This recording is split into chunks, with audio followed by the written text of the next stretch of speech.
kadib markii muddo dheer doorashooyin lagu jiray waxaa ii caddaatay inaan magacaabo xasan cali khayre inuu dalka ka noqdo ra'iisul wasaare anigoo ku doortay inuu yahay shakhsi u qalma jagada aqoon ahaan iyo khibrad ahaan anigoo arkay in aan wada shaqayn karno bacdamaa dalkan muddadii 12 sano la soo dhaafay dowladdii timaadaba ay isbeddelkeedu badnaa waxaan go'aan ku qaatay inaan magacaabo anoo og inaan wada shaqayn doono insha Allah hadduu Ilaahay yiraahdo uuna yahay shakhsi nadiif ah fakarkayga iyo visionkayga ku shaqayn doona oo core value ama principle kan ku shaqayn doono ama asaaskan ku shaqayn doono ay koob ka tahay amaanada dadka in loo ilaaliyo tan labaad cadaalad inaan ku shaqayno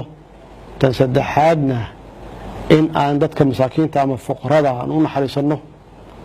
oo aan caawino arinta cadaaladda waa sidaan ku imid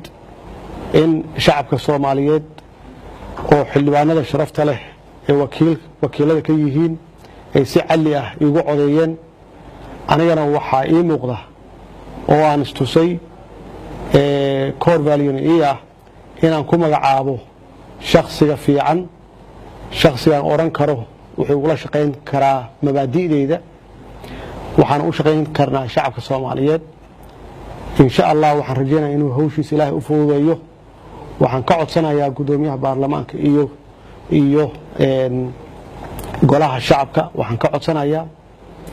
in ay ansixiyaan sida ugu dhaqsiyaha badan hadduu Ilaahay yiraahdo si uu u guto waajibaadkiisa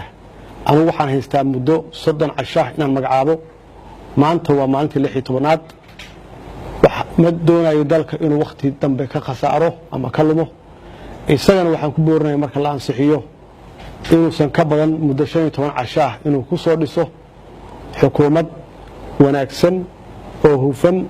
oo runtii shacabka Soomaaliyeed ee ugu shaqayn doonta mabaadi'da aan aaminsanahay dadka uu magacaabay inay noqdaan dad wanaagsan oo shacabka Soomaaliyeed si wanaagsan ugu shaqeeya Ilaahay waxaan ka baryayaa inuu hawshan noo fududeeyo hawshan hawl sahlan ma aha si degdeg aan doonayna inaan u galno hawlaha ummadda ee noo idmatay shacabka Soomaaliyeedna waxaan weydiisanayaa inay taageero buuxsiiyaan bacdama uu yahay shakhsi ila shaqayn kara